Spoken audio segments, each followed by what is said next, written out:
Oh,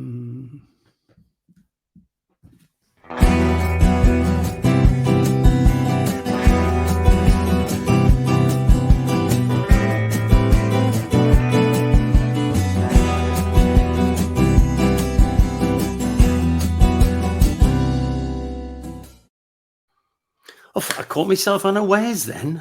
There I was just chatting away to my guest and suddenly realised it was 6:30. And I do like to be punctual, a bit old-fashioned like that. So you might have caught a brief glimpse of me before my my intro sequence started. So good evening. How are we all doing? Yes, I don't know what it's like where you are, but it's absolutely dismal here. It's dark and it's been chucking it down with rain for the last 4 hours. Time for the blues, I think.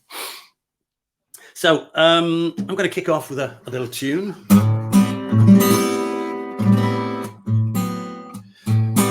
This is this little tune called True True Blues, and the first times I did it in Manchester some years ago, because I've been playing it while we live in abroad, played it a lot, and then I went to a jam session and played it, and then the following week somebody came along and said, "Oh, can I sit in with you and sing along?" I said, "Yeah, that's cool, no problem." And the chorus goes, "Got that feeling you've paid your dues." And I realised he was singing, "Got that feeling I've been abused," which is not quite the spirit of the song, but then somebody else did a write-up of it. And I thought my diction was better than that, but he wrote down saying, "Rowland Jones entertained us with his Choo Choo Blues." So you try your best, don't you? Anyway, this is called True True Blues.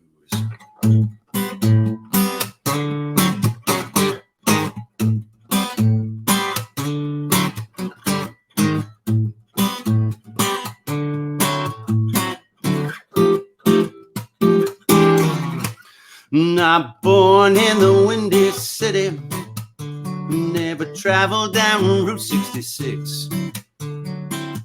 You wanna play the blues guitar, you got the chords, you got the licks. Your woman has treated you badly, your friends have let you down. You lost your job another time, got no money to hit the town. Got that feeling you paid your dues. Bad feeling. You got the true, true blues. You got that feeling. You paid your dues. Bad feeling. You got the true, true blues. You're feeling kinda lonely, like a last man standing alive. You never felt this bad before. You don't know if you will survive, 'cause there's problems round every corner, lightning waiting to strike. Always more trouble ahead of you. You know this cannot be right. Got that feeling you paid your dues. Bad feeling. You got the true, true blues. You got that feeling. You paid your dues. Bad feeling. You got the true, true blues. Now things look good from the outside. People think that you're happy and well. They don't know from the other side that you're living in a circle of hell. Nobody thinks you're unhappy, 'cause you keep up that wholesome smile. You're the life and soul of the party, feeling lonely all the while. Got that feeling you've paid your dues. Bad feeling. You've got the true, true blues. You got that feeling. You paid your dues. Bad feeling. You got the true, you got the true, you got the true, you got the true, you've got the true, you got the true blues.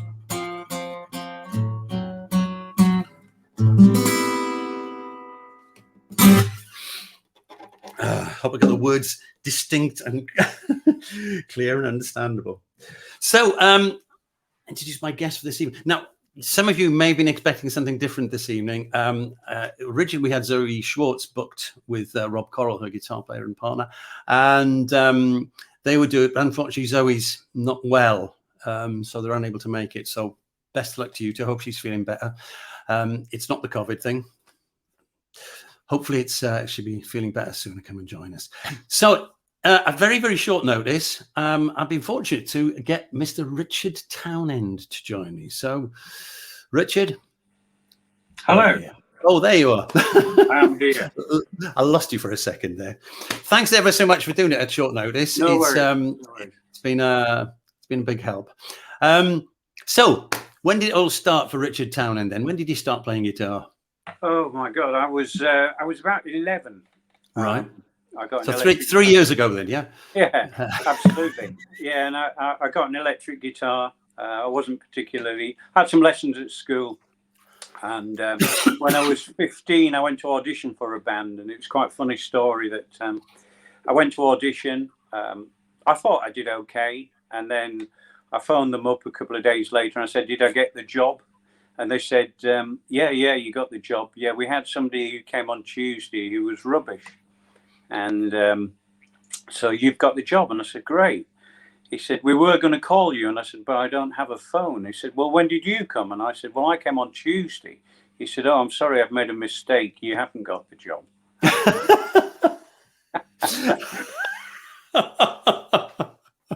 So that was the baptism of fire. Where I started learning properly. Yeah, well, actually, I have a similar audition story. I was auditioned to play in a band many years ago, and there was somebody else who has since gone on to have a very successful career in the blues, but I won't say who it was. But we did the audition, and it was a sort of funky soul band, like 8 or 9 piece band, and we were both in with this band in this basement. And we were both there, both playing. And then I suddenly realized that they were all disappearing one by one. And finally, it just ended up with me, this other guitar player, and the bass player. And then he disappeared around the corner as well. So it's just the two of us kind of jamming away. And I sort of looked up, and as this guy sort of peered around the corner and went. So I went over and they said, right, we want you to have the job. But we don't want to have to tell him that he has to go. Will you do it? So I had to fire the guy before he... Oh, bless. So that was my first part of the gig. But then the band broke up, so we never actually did any gigs together either. So there you go. So that was my baptism of fire. So what happened after the audition then? Okay, so I started learning a bit. I actually had a rock band in the sixth form college, and we went on to the TSB National Rock Finals, and we came third in that. I met Ian Gillan. Right. And another story is Ian Gillan was on tour, and his guitarist Bernie Tawney left him, and I phoned up the agency or his management company. I was only 19. I'd just met him at the TSB rock competition, and he was pretty complimentary because it was when I was into rock. And I phoned him up and I said, "Can I join the band?" As you do. And the management company said, "Oh, we'll pass your message on." And I went to Scarborough shopping, and then when I came back, my mum said, "Oh, there's somebody's phoned you up. They've already got somebody." But he remembers you, and keep on. I was, who phoned up? And she'd written down on this piece of paper, she said, somebody called Ian Gillan has phoned you up. And I was so chuffed. Yeah, I bet. And then I decided I wanted to do music, so I went to Leeds College of Music for 3 years. Right. And I studied there, got a degree in light music. And then eventually I moved down to London, just did some session work. Right. So when you were in Leeds, did you study with Adrian Ingram? Adrian, yeah, he was the second. Initially, when I got there, it was Eric Kershaw. Oh, Eric right. Kershaw, who's very much into. He was a Django type guitarist. Hated electric guitars. Never owned a guitar. He basically used to borrow them from people. And then Eric retired. James Burkett was the next guitar teacher there, and then Adrian took over. So I think I had Adrian for 2 years. Lovely player. Fantastic, yeah. Yeah, I've done quite a Very few things. humble. Yes, yeah, ever such a nice guy. And in fact, he found me a beautiful Gibson 175 some years ago, which is just gorgeous. I asked him if he could find me a 175, and he said, "What sort of year would you like?" I said, "Well, this would have been in the 90s." And I said, "Well, 80s would be fine, but anything 70s would be fantastic." So he found me back and said, "I found a really nice one for you." I said, "What is it?" I said, "Is it 70s?" He said, "Oh no, it's older than that. It's 1951." Wow. What? He said, "Yeah, 1951, single P90." I said, "Okay." Yeah. So I said to him, "I'll have it," and he said, "No. I want you to see it first." I said, he'd given me the price, which was ridiculous. I went, "Yes, I'll have it. Yes, I'll have it. Honestly, not a problem. I'll have it." "No, I want you to see it." And I was working full time, and then so hang on, let me just rearrange my diary, make sure I can get there before he changes his mind. But great player. I mean, at that time, he was writing a book on Wes Montgomery. Yes, he's a big Wes Montgomery fan. And he went over to the States and met Wes's widow. Yes, yeah. Yes, I have a copy of that. He also gave me a copy of his book, because he's done the official history of the ES 175 as well. So I've got I've got an autograph, one of those. So okay, so you've done your session work, and you're still doing the session work at this point, or are you got another job as well? So in between music college, I'd go out and do summer seasons and things like that, cruises and what have you. I finished college. I moved down to London, and then I was playing with Ronnie Corbett when he was going on tour, and I played for Tony Christie, Dana. I was on tour with Charlie Drake as well. Wow. Remember him? I do. But it was basically pit work. And I wanted really to play my own music, so I formed a band, and it came to nothing, and I just got fed up with it, and I just stopped playing. And I met my current wife. We moved to Essex.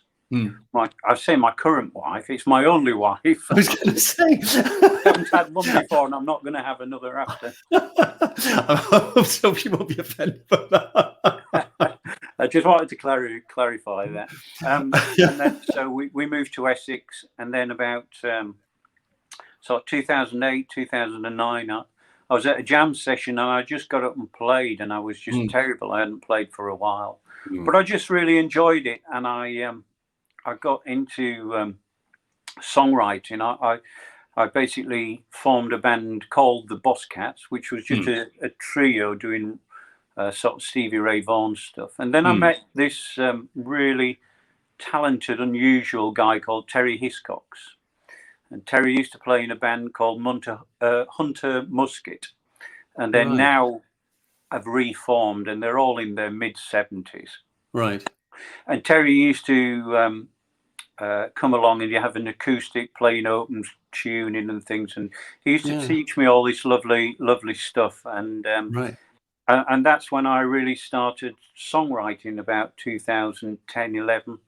Right. And then I set myself a goal. I wanted to do some festivals and release an album. Mm.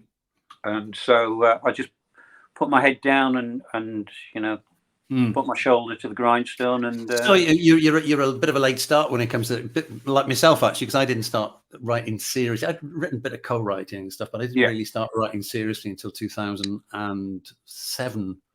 Yeah. Similar sort of thing to yourself, really. I didn't do the session work or the pit work, but on the other hand, I played in bands, but I had other work as well, and I was teaching and various other things. So let's look at the songwriting then. So what's your first selection then? What's your first tune you're going to play? I'll play one called "She's My Best Friend," and this is about my guitar, or any guitar. And it's based on, I read an article on Mark Knopfler. Right. That he's got a guitar that he's had ever since he was very young. And it's terrible. I mean, it's high action, sounds not particularly good. He actually stripped it down with a friend of his that he later played with in the Notting Hill Billies. Right. And it still sounds rubbish. But when asked why he's still got it when he can afford any guitar in the world, he said, well, it's a friend. It's been with me all my life. And, when I've been down, I picked her up and I played her, and she's sort of, lifted me up. So it's called She's My Best Friend. Brilliant.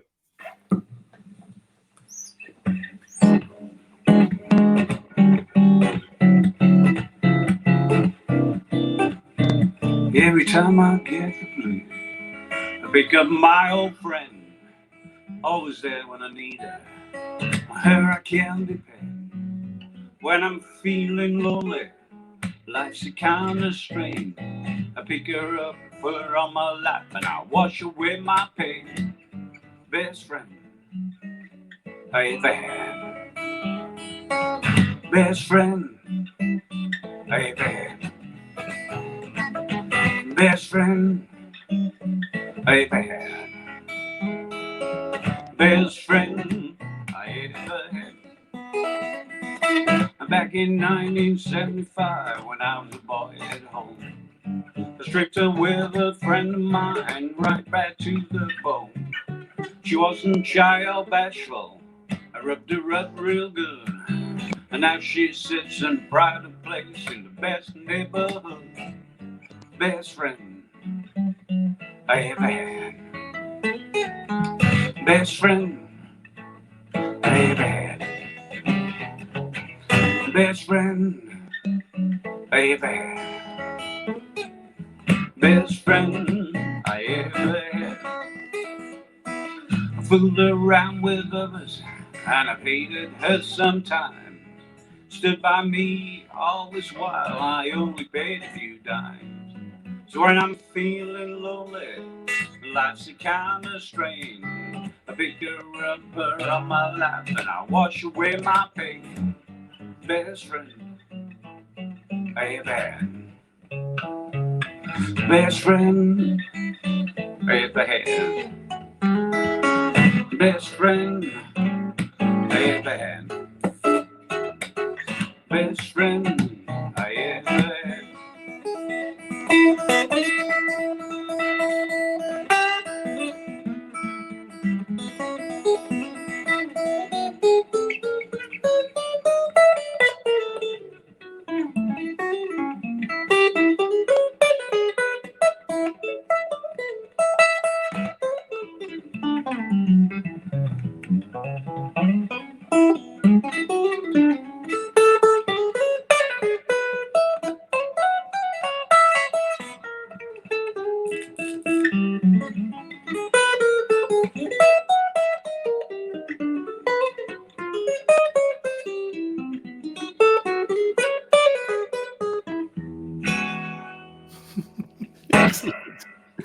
Excellent. There you go. Who do you like? Who do you listen to? I don't listen to a lot of music, to be honest. And that's a time thing. 'Cause, I mean, I do have a full-time job and I do a lot of writing and playing and things. I mean, I have a lot of respect. I mean, I love Mark Knopfler, Dire Straits, J.J. Cale, Clapton, Stevie Ray Vaughan. I mean, I used to like guitarists. I didn't like bands. I like guitarists. So it was Richie Blackmore was a big influence. Loved his playing, and then I got into Led Zeppelin, Jimmy Page, and then, as I say, it was only about 10 years ago that I used to that I appreciate songwriting. I mean, when I was 16, all my friends were into like ABBA and things, and I was thinking, ABBA. And now I just think they're geniuses. I mean, they're great songwriters, brilliant singers. They just had everything, and it was just my ignorance in youth. I love the Eagles. Beautiful melodic tunes, so well put together. So, in fact, I can't even remember what your question was. I've been. I was saying, what do you listen to? No, it's interesting what you're saying about like I in a similar vein. Yes, I was into Deep Purple. I'm obviously slightly older than you, because when I went to see them, it was still Richie Blackmore, not Bernie Taupin. Not Bernie. Bernie, what's his name? Is it Bernie Taupin? No, Bernie St. Gillen. Is Steve? Was it Steve Lukather? No, did he join Purple? I can't remember. Tommy Bolin. Tommy Bolin was wonderful. In fact, listening to that the other day on the Spectrum album. I think that I, like yourself, I listened a lot to guitar players. You know, in the 70s, going to see people like Clapton and Richie Blackmore and Paul Kossoff, who was one of my heroes. But only later on did I really start thinking about songs. For some years, for about 6 years, I did a weekly gig with a big band. So it was all serious reading, which is something that as a guitar player I'm not very good at. As a lot of guitar players are, but it got me into that whole thing about the Great American Songbook and listening to how songs are structured and how they're actually put together. And I think that's maybe that is, as you say, that's something that comes kind of later on when you've listened to all the flash guitar players and everything else, and you want to hear something that has a melody to it. Yeah. What about people of this era? Is there anybody that you think of that? Well, I liked Amy Winehouse. I loved her material. But I don't really. The only time I listen to modern music is when I'm in my car or in my daughter's car, right? And she'll occasionally put stuff on that I'll really like the melody or the tune of things. But I'm like the uncle at the wedding. I've no idea what's going on, and so, yeah, I know that feeling. So. Okay, then would you like to do another song for us? Yeah. So I'll do one called Al. It's about Alan Turing. So when I write songs, I like to have good subject matter. Alan Turing was a genius, and as a nation, we basically prosecuted him for being gay, took away all his reason for living, and he committed suicide. And it's a blues tune in essence, because it's such a sad story. You know? But anyway, it goes something like this.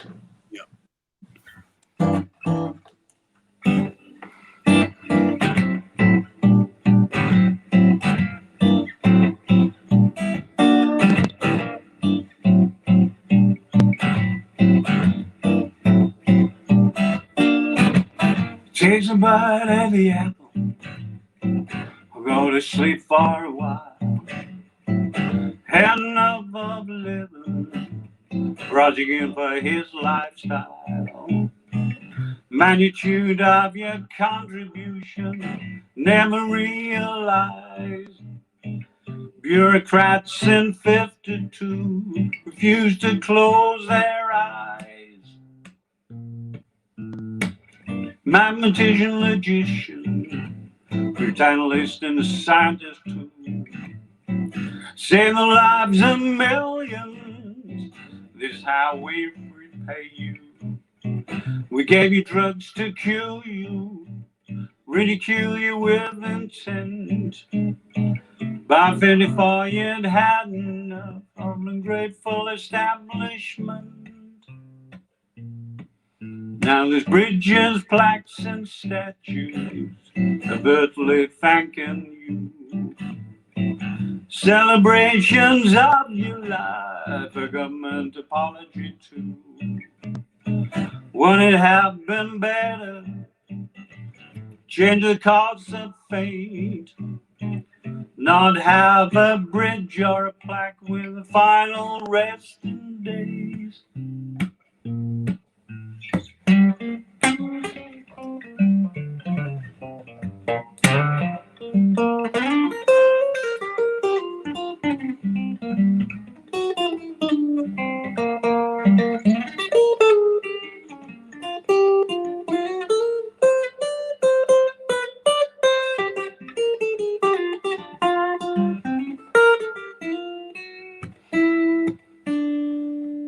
You can't judge a book by a cover. You're alive within yourself. Walking minefield of knowledge, bomb what you will. So don't be too quick to point the finger on your hand. We all got internal demons. Where would you be without this man? You'd be speaking German.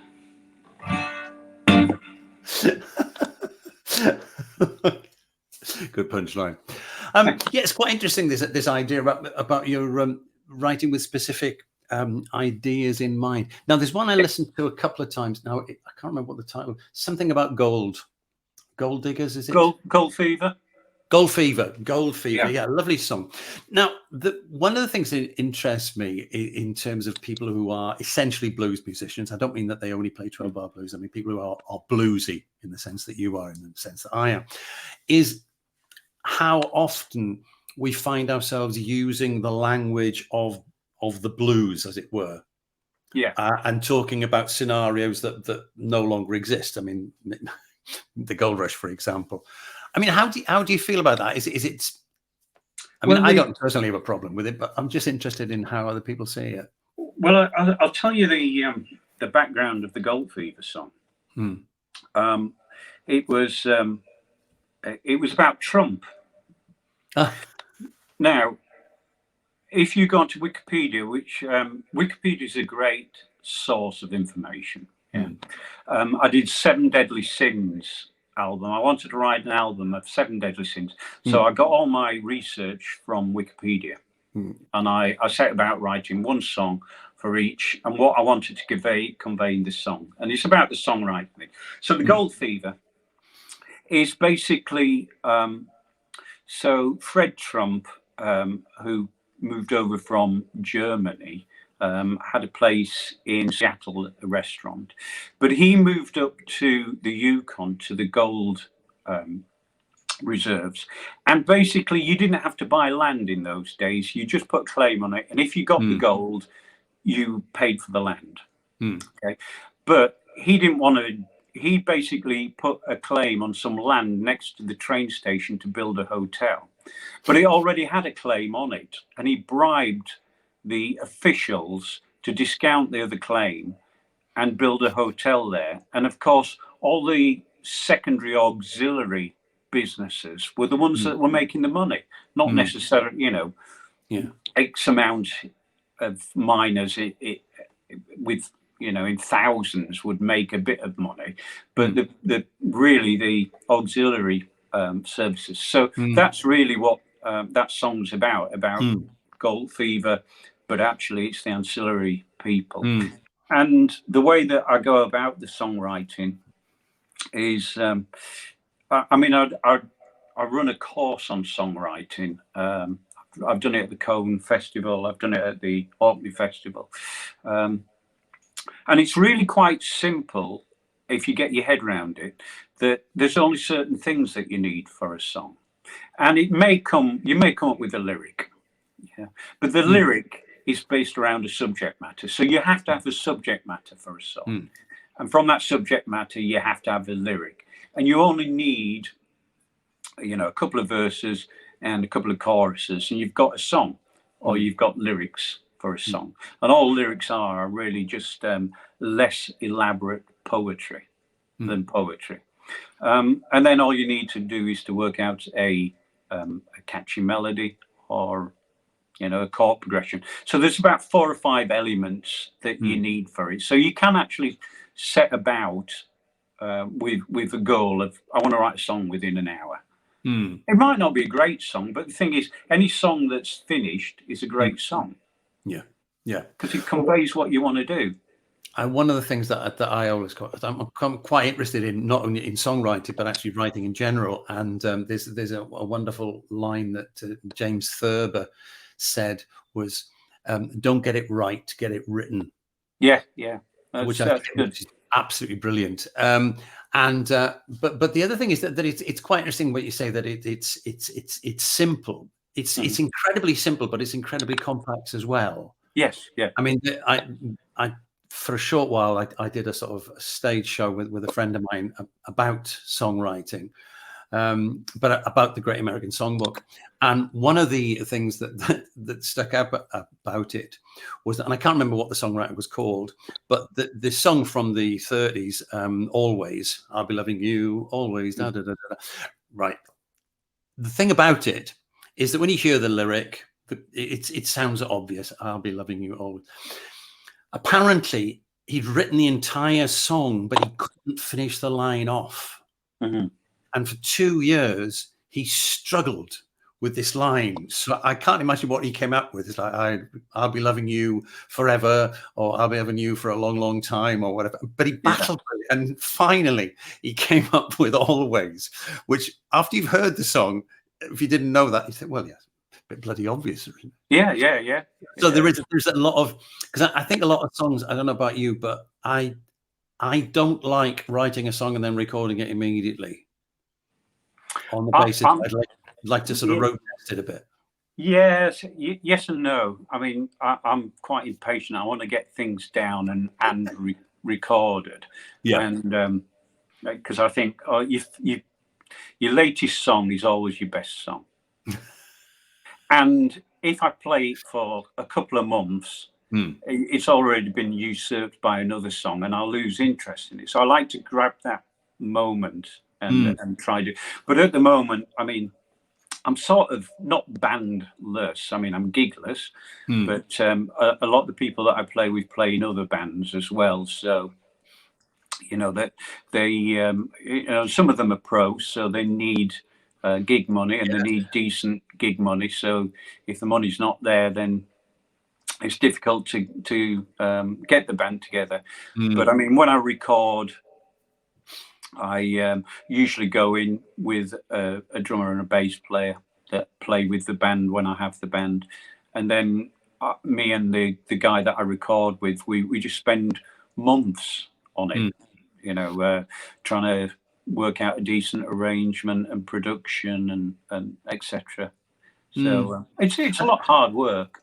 Yeah, I think we all seem to have slightly different approaches to it. I mean, I've done 4 albums in the last 4 years, 5 years, whatever it is, and one of them was a live album, so there was very little involved in that. In fact, it was recorded by accident, but that's another story. The first 3, I went into a studio to do it. Like most people, I've got my mics and monitors and everything here, and I could do it here, but I like the discipline of going into a studio and saying, right, okay, I've got, this is what I'm going to do on day 1, day 2, and have it all mapped out and do it there to ensure that completion. Yes. Because otherwise the danger is, for me anyway, my own personal failing, is that I would fettle it until it was and often the fettling takes so long, you get to the end and you think, oh, actually I preferred it as it was. So you end up stripping all that 4 days work out and throwing it away and starting back from scratch. I mean, that's the idea, that I take the bass player and the drummer in, and we do it to a click track. So Yeah. I've got the facilities there to cut and paste if I want another verse or things like that. But no, I prefer the studio because you are regimented. I don't like the red light going on. It freaks me out because I just think if I fluff it, that's another 20 quid wasted. And Well, funnily enough, that's exactly what I'm with this. The last album, which was recorded at the Blues Matters on the Blues Matters stage at Skegness last year, and I've got a small digital recorder I'd taken along with me. I'd spoken to the sound guys. I said, look, can you just record the set for me? And I asked them to split it so it was, so the guitar and voice were totally separate. And they recorded it, and I brought it home afterwards and listened to it, and I thought, that sounds really good. And for once, I had no red light fear because it was just on. I wasn't thinking about it. Yeah. And so I took it into the studio that I've used a couple of times before, and sort of sat down with the engineer and said, look, this is what I want you to just fettle it a bit, give it a bit of and master it properly, which is what we did. And I'm very pleased with the result, really, because it has a freshness to it that the studio albums I've done before don't necessarily have. It's got more life to it in a sense. Talking of which, I just realised that a mutual friend of ours has just cropped up on the comments. Colin Campbell. Oh, hi, Colin. What's he saying here? I'm just going to get a jumper. Yeah, sure. Yeah. Well, that's a first. We've not had somebody go off for a jumper before, but there you go. This man shed's cold. Yeah. Oh, we don't have that problem here. So, yes, I realised I still can't remember who I'm thinking of when I was talking about Deep Purple, because somebody said Steve Morse, but again, that's later still. And well, it was Tommy Bolin with, and then David Coverdale came in as singer. Did David Coverdale play with Tommy Bolin as well? I don't know. I mean, the only version I ever saw was the original Richie Blackmore version. So, Colin's written, interesting chat. Charlie Drake, eh? Yeah. Yes. That presumably must have been, was it around the time that he fell through the staging? Well, to be honest, we're in Southend and he did a lot of throwing. It was a three stage play.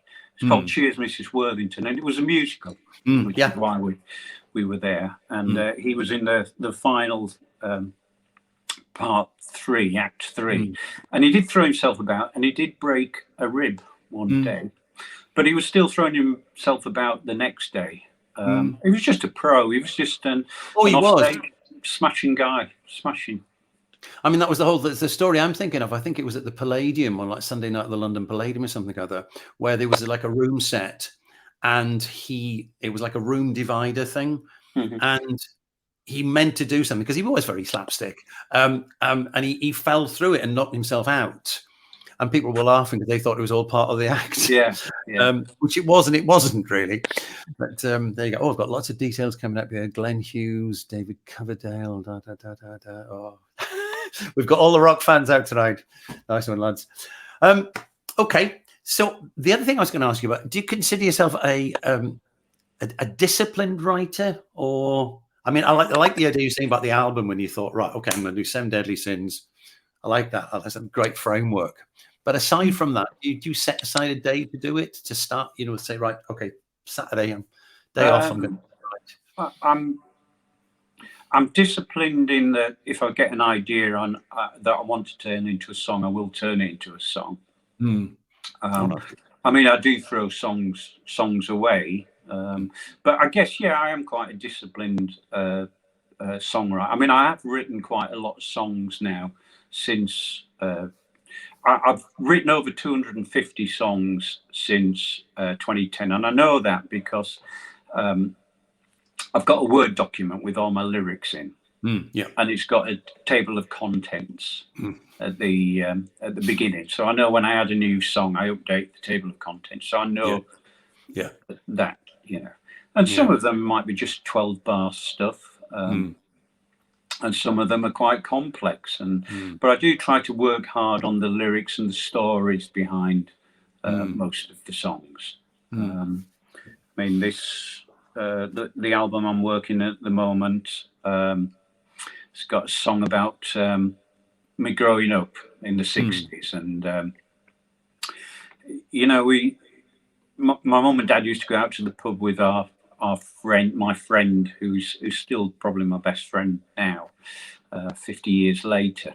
And there used to be a thing on TV called Appointment with Fear, which was a black and white Boris Karloff type thing on a Friday night. And they always used to come home when that movie was halfway through and scare us to death. And you know, just small memories like that.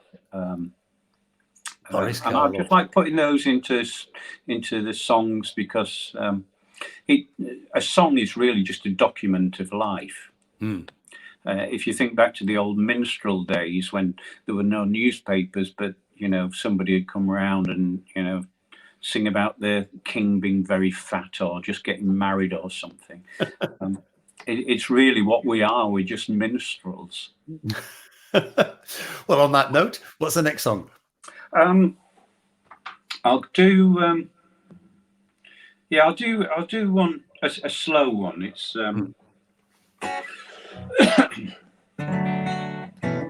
it's about dementia, and I wanted to.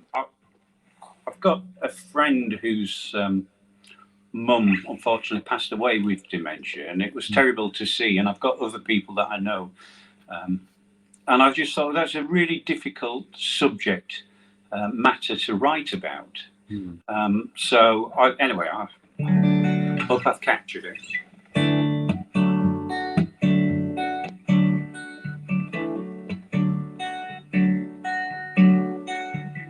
Good to see you again, like I did yesterday. But you don't remember who I am. It's the cruelest of pain, 'cause you just look the same. Something robbed us of who you are. You're in your own little world. See the child in you, but we still love you. 'Cause I remember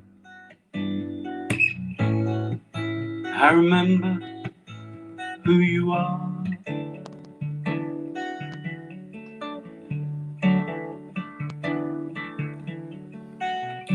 You tell the same old story 1,000 times before, and we smile like it was the first. Lifetime of memories with the people you love. How come we've all become such strangers? You're in your own little world. See the child in you, but we still love you. 'Cause I remember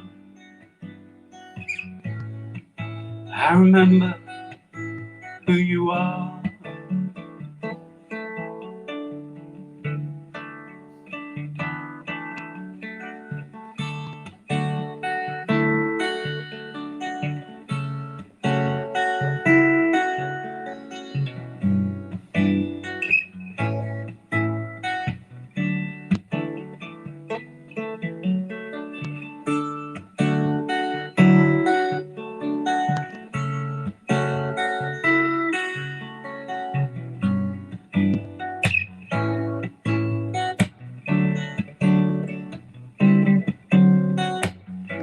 You're in your own little world. See the child in you. We still love you. 'Cause I remember I remember who you are.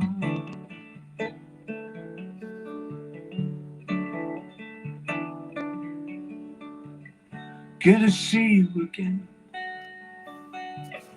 like I did yesterday. 'Cause I remember who you are. Great. Smashing. Really nice. So, Thank you. I like you a thing about open strings like I do. Yeah. Not letting the guitar ring. It's something about voicings that makes Yeah, especially I mean, open tuning is just is fantastic, and but also if you know, I don't normally use a capo, but I just pick one up, and just a normal chord shape just changes with a, you know. I mean, I've got a song in. Let me just play just a little bit of this. This is going to be on the new album, and this is the one about the. But it's in A, and normally I would have gone, you know, if we're doing A, I'd do an A chord there, but use the G shape, and it just had something different.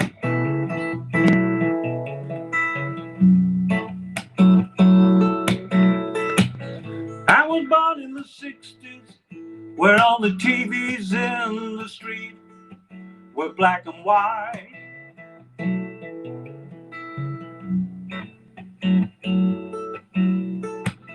And we made an appointment with fear late on those Friday nights.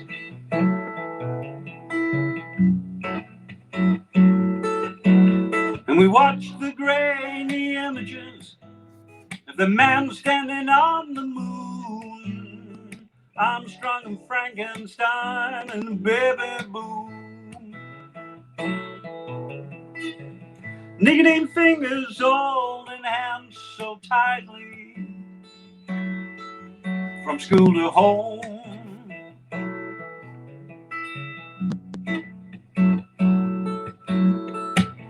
Black and white streets, snow and grime on town halls, the city stone.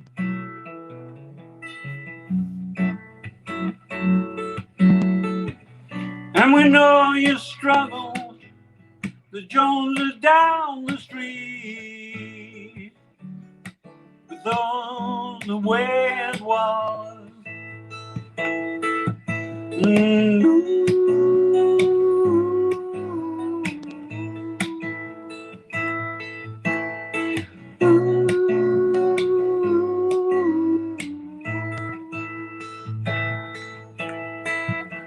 That's the way it was. That's the way it was. That's the way it was. That's the way it was. That goes on forever, that song. So I just thought I'd cut it a little bit. No, it's nice. That's nice. I'm just thinking, watching how you play. You work a lot with you incorporate bass lines quite a lot into your playing. Do you find that when you go into the studio with a bass player that you have to kind of restructure what you're playing? No, but I do tell you what I do have problems with is that when I'm playing on my own, that I'm often always hitting the strings, and you know, the amount of times I've thought a track sounded really good, and then in the background you can hear the.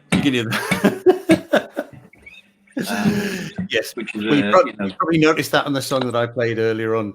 That the similar sort of thing, that sort of rhythmic thing. I think it comes from listening to a lot of John Martin when I was younger. I think that. Yeah, it's just trying to keep the. Yeah. I remember one of the people that I was fortunate. I went to the big Isle of Wight festival when Dylan was on, and one of the acts that really struck me was Richie Havens. I don't know that. Right, Richie Havens is this huge guy. He's about 6'4", but he's massive, and he played a guild with it's tuned to an open minor chord, either G or E, I can't remember which, but he plays it with his thumb. He bars it with his thumb. All right, okay. And the band was just him, a percussionist, and another guy playing solo acoustic guitar. And the rhythmic effect of these three people on stage was just phenomenal. I mean, I do recommend it. If you've not come across him, check him out, because I think it's a fundamental thing about acoustic guitar that it is a rhythm instrument. Yeah, I mean, especially if you're doing solos. I mean, like, what's the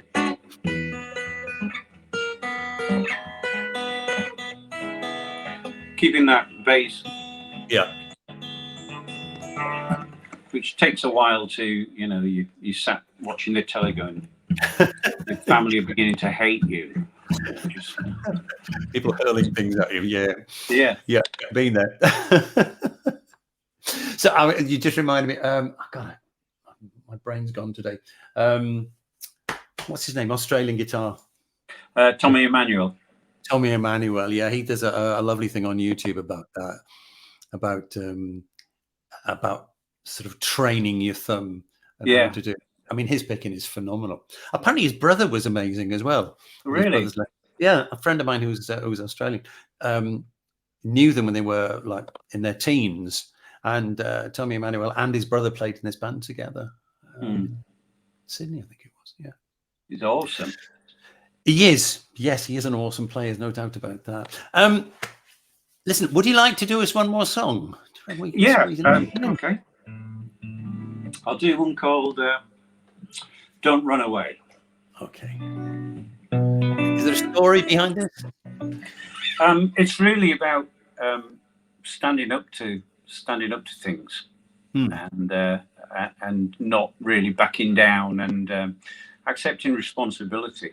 Really, I mean, we've all done things in the past that we regret, and sometimes, rather than putting your head in the sand, it's best to own up to them and make you a better person. Really, that's the theory behind it. Anyway, sometimes I fail. Excellent. Anyway, it's on the Gold Fever. No, God Bless America album. Okay.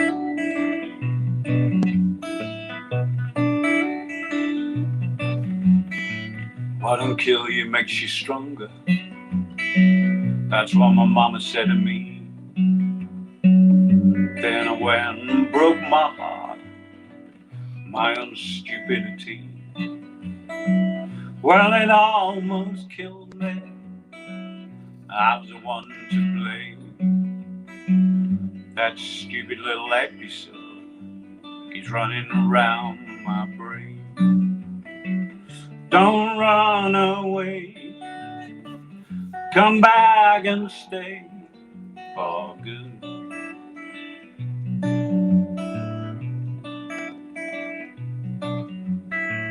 If I could have the fortune fall from the heavens above, I'd do my utmost, turn my bad into my good. If I could walk on the water, if I could fly in the sky, I'd do my utmost, make amends before I die. I won't run away, I'll come back and stay for good.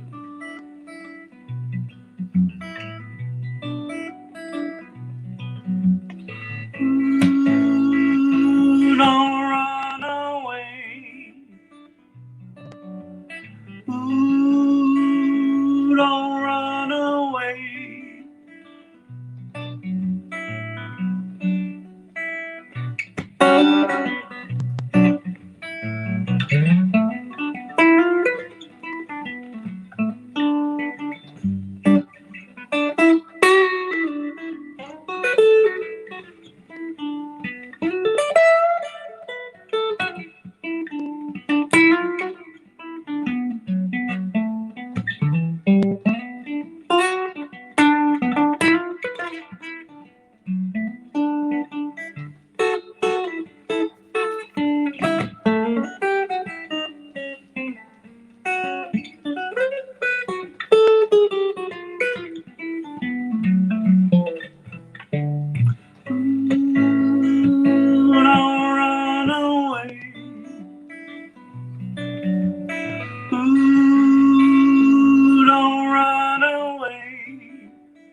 I want to get stronger, think about what my mama said to me.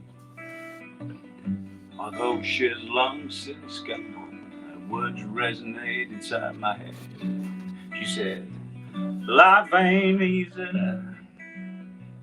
life's not a breeze. It's not the truth that hurts, it's the lies which cause unease.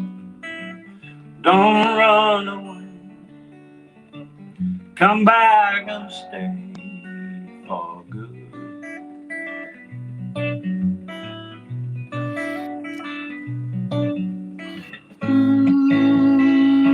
Don't run away.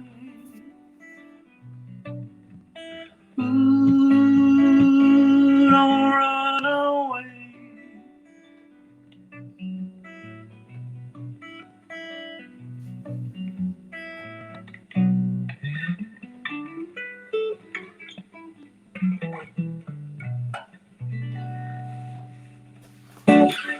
Lovely, lovely.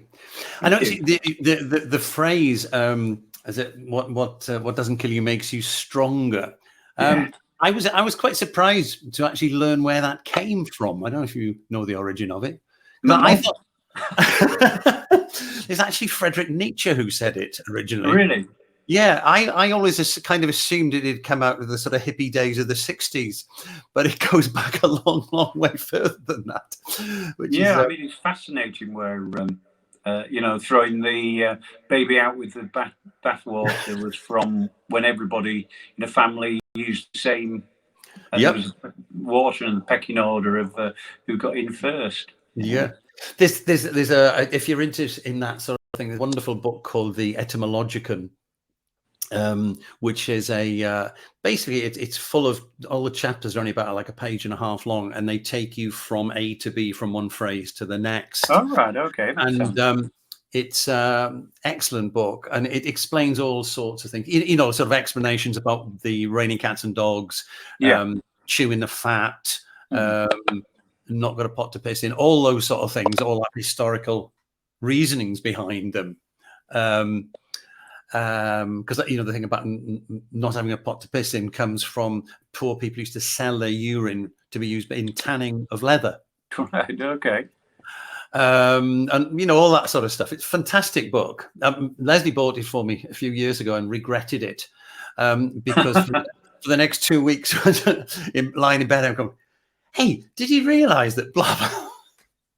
But I've read it all now a dozen times, so she's heard all the stories. So, Richard, it's been an absolute delight. It's been really good to hear your songs, hear you play. Lovely playing. Thank you. Now we know where we've been posted. We've got your website address up there, and I've also got another one here for the band, the Mighty Boss Cats. And thanks for doing it at such short notice as well. That's all right. Yeah, they saved my bacon. Going back to old phrases.